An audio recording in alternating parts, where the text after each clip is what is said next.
Hello, thank you for joining me. I'm Taunya Zipse, a relationship coach and therapist, and I want to really congratulate you on showing up today, taking steps towards having the relationship that you want to have. In this video, we're going to talk about automotion and what that is and how it's playing out in your life and how it's affecting you in your relationships. The good news is this is all about empowerment and what you can do to improve the relationship and have the relationship that you want. So what is automotion? Automotion is a behavior that is driven by an emotion. Behaviors that are driven by feelings that maybe you're slightly aware of. They're discomfort. We tend to have a behavior that is not of conscious thought. It's not a choice behavior that we're doing. So let me give you an example. A while ago, so this is quite a while ago, when I was living in Texas and my kids were in grades 1 to 3 and they're 1 year apart. I was a stay-at-home mom and that was my only job. Being an overfunctioner, that's another topic we can talk about, I took my job very seriously and I took it to the extreme. I ensured that everybody's needs were met all the time except for mine. So I digress. Let's go back to automotion. How that looked in my life was when my kids, that busy morning time, trying to get your kids dressed, fed, lunches made, and out the door in time for school. In that morning time, there was very little time for myself or my husband.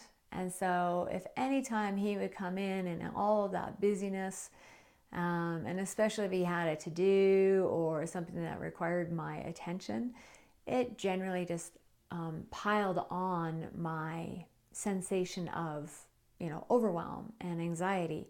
And I would find myself lashing out at him and or completely shutting down and ignoring him. That is automotion. So I would have this big sensation and then I would react without thinking about it.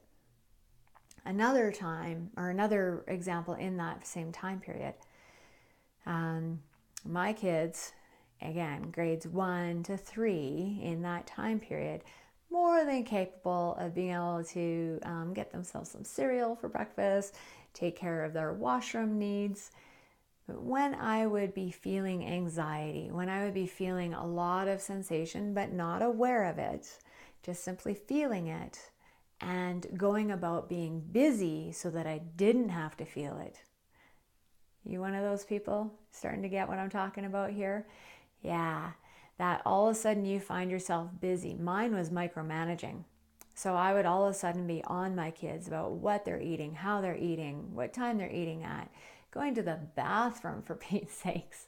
My son would be dancing around and I'd be saying, okay, don't you think you should go to the washroom? Well, how about you go try?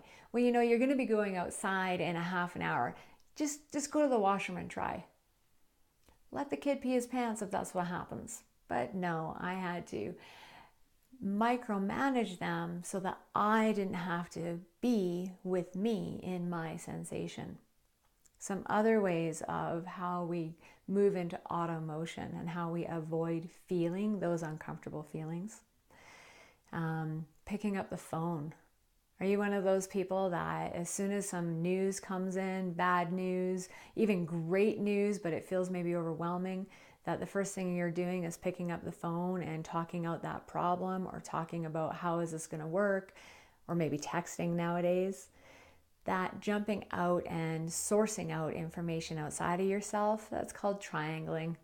When you're looking for somebody else to kind of to unload that discomfort. Really, really common way of numbing out these days to avoid difficult sensations is binge watching. So Netflix, there's another couple of programs, I don't know what they are. iTunes, if you buy the series. I'm guilty. I've watched Grey's Anatomy 7 times, the entire series, all seasons. I find myself doing that, and maybe you can relate, is just when things just feel like a little bit too much, and you might not be aware of that. All of a sudden you might be finding yourself going to the next episode, the next episode, the next episode. And next thing you know, you've just blown 2 to 4 hours of your time. Who can relate with that one? So this isn't about all of a sudden pointing fingers and going, what are you doing? And now you have to take away all of these coping mechanisms and just be with yourself. No. The first step is simply be aware. Notice when you're reaching for that glass of wine, not because it's a beautiful pairing, not because you're out with some friends to have a relaxed social gathering, but you're grabbing that glass of wine because you had a hard day, or because other people are and you're not really feeling the connection. So alcohol is known as a great social connector for the first drink. Or reaching for food, reaching for candy, for sugars, for starches, just to kind of numb out. You might not be aware that you're doing that to numb out, but just allow yourself to notice. That's the part with Automotion. All of a sudden you are doing an activity and you're unsure why. So maybe that big deadline is due for work. For me, I've got a talk due. And I can often find myself on the internet down a rabbit hole when I was looking for one piece of research. And next thing I know, I'm on Amazon buying a new book. How about you? Where is it that you're finding yourself all of a sudden away from what you were doing? And if you can allow yourself to notice those times, trace back a little bit and just be curious, what's going on right before that action? And maybe you'll find that you're feeling uncomfortable. Maybe you find that you're feeling a little overwhelmed, or you're feeling a little tightness in your chest and not in your stomach. That's the place that the awareness is going to be so profound and empowering, because once you have the awareness, and in our next video, I'm going to teach you how to be with your emotion so that you can manage that emotion and not be in an automatic behavior.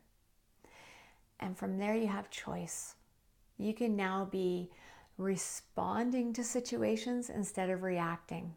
So when you get that hard news, when you learn something that's really set you off, instead of picking up the phone and just calling to dump on someone or to text them, you'll be able to breathe, sit with yourself for a little bit, acknowledge what you're going through, and then choose, who is it that I can actually reach out to that's going to hold the space for me, that's going to be with me while I just kind of flop around in the discomfort.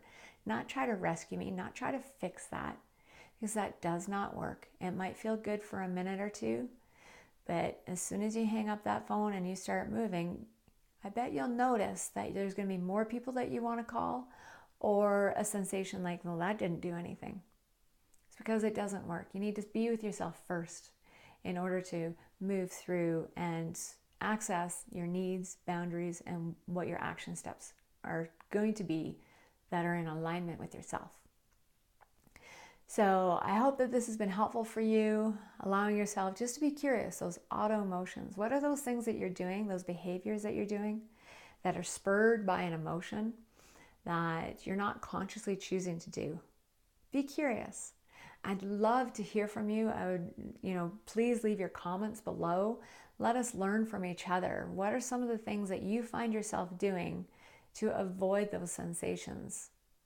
And then, are you even aware of what those sensations are? If you are, post those too. It's so helpful for other people to be able to relate to different people's examples.